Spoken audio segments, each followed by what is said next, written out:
Good morning, everyone. Thanks for tuning in. Really, when we look at today's numbers, what we see is another very strong month for Texas. Some new records broken.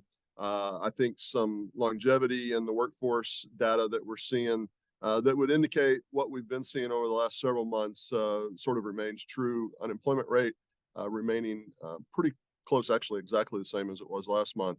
And so it's this strong report of numbers. I think it's important for us to dig into those numbers a little bit. Mariana Vega is here with me. She heads up our labor market information team. She's got a couple slides that she wants to show, and I think they're pretty important to give some context to the strong data that we're seeing here today. Great. Thank you so much, Mariana. Okay, I was just starting my video. So hi, everyone. Mariana Vega with the Labor Market Information Department at the Texas Workforce Commission. And I'm just going to go over some highlights from our release from this morning, covering our September data. So I'll go ahead and start off with the first slide.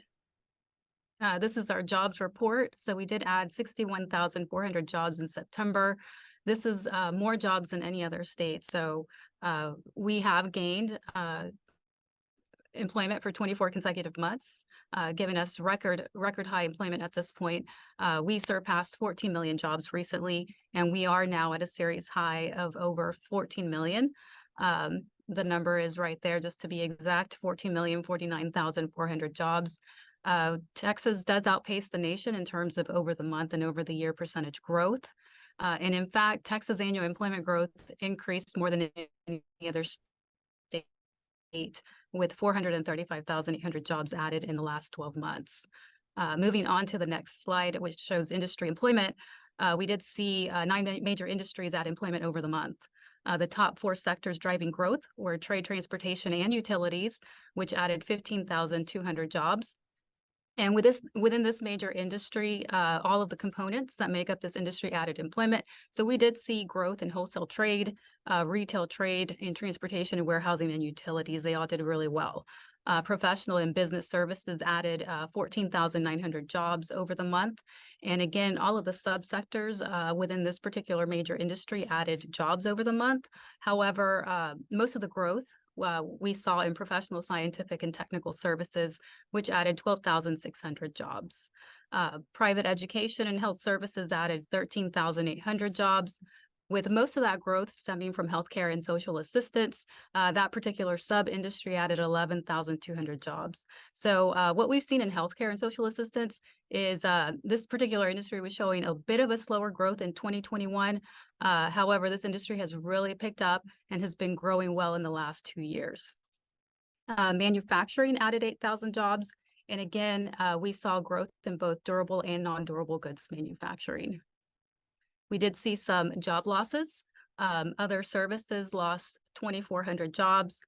In this particular industry, we tend to see an average gain for September of around 600 jobs.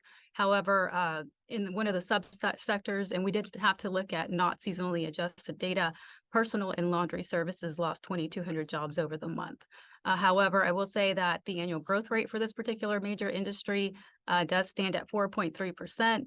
That is actually elevated compared to what we typically see for this series. This series has an average annual growth rate of 1.8%. So the industry is still growing faster than what we typically tend to see if we look at the history going back to 1990. Information lost 800 jobs.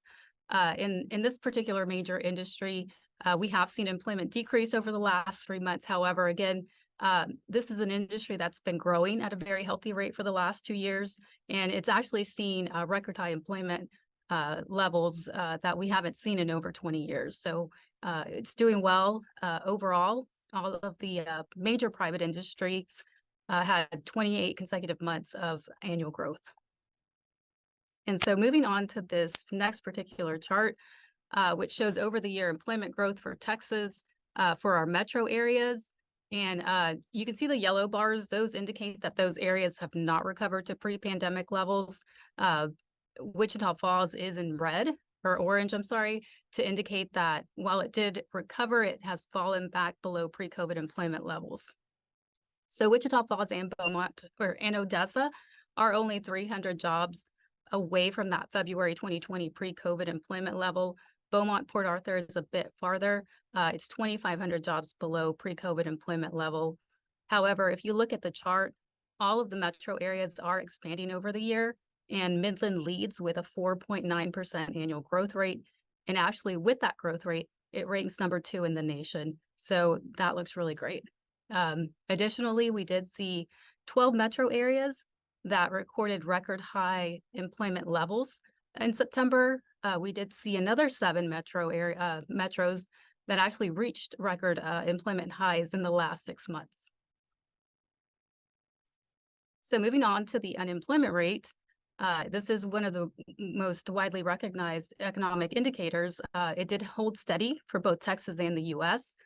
Texas has remained at 4.1% now for the 5th consecutive month. We are 0.3 of a percentage point higher than the U.S. And one of the things that really does contribute to the health of our economy is that our labor force keeps growing. Our labor force did surpass 15 million for the first time in May 2023, and it continues to grow. This month, we added 29,500 people to the workforce to give us the largest labor force in the series history at 15,141,300. We did see the number of unemployed people slightly increased to 2,700.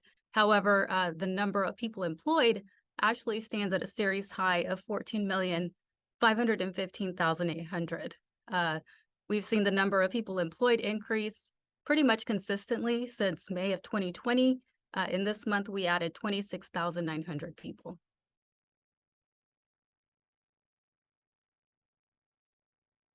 So our labor force participation rate did remain steady over the month. We are right now at 64.2% for Texas, and it did increase 0.5 percentage point over the year. So right now we are at the highest rate that we've seen in since January 2015. We stand 1.4 percentage points higher than the U.S. And again, this is an economic indicator where we have been higher than the U.S. for most of the series history that goes back to 1976. The employment population ratio, which isn't graphed, and it's the population or percentage of the population 16 and older that is currently working, follows that same trend at a ratio of 61.6%. We stand 1.2 percentage points higher than the U.S. And again, we've been higher in this particular data ratio since February 2008. And this next particular chart shows civilian labor force growth throughout our metro areas. And we are looking at not seasonally adjusted data. The map actually features over the year civilian labor force change. So to your right, you see your fastest growing MSAs. We have Midland at 4.7%, Dallas, Fort Worth, Arlington at 4.6%, and then followed by Austin, Round Rock, San Antonio, New Braunfels, Houston, the Woodlands, Sugar Land. We didn't see any metro areas experience a civilian labor decline. And actually, this is really what helped push Texas to grow that labor force. Since February 2020, we've added over 1 million to our labor force, and actually almost 450,000 since last September. And so this particular slide, I believe, concludes as far as my comments. However, as the chairman said, and I kind of highlighted it through the presentation, we keep on breaking records. We've shown that we're at a record high employment level right now, surpassing that 14 million job count. We have the largest labor force in the series history at over 15 million. And we're also showing that we have more people employed than ever before. So if anyone has any questions regarding the information that I just shared, I'll be more than happy to try to answer those questions. Thank you, Mariana, and Chairman, for your information and sharing this month's labor market information. Now we will take questions, and remember, just raise your virtual hand and we will make you a panelist, and you'll be more than welcome to ask your question.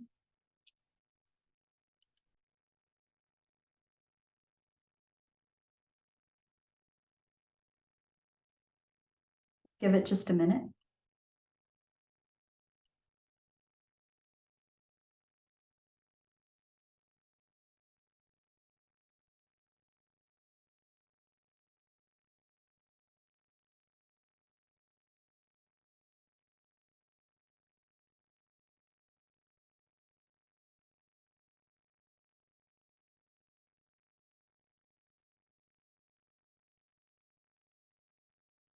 One more minute.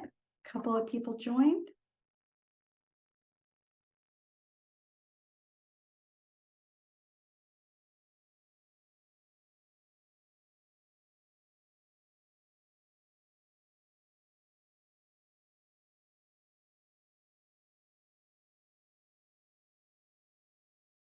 All right, it looks like having no questions, we will go ahead and end our briefing. What we'd like to do is, first of all, thank you all for being here. And to close the briefing, we'll go ahead and turn it over to Chairman Daniel for his final comments.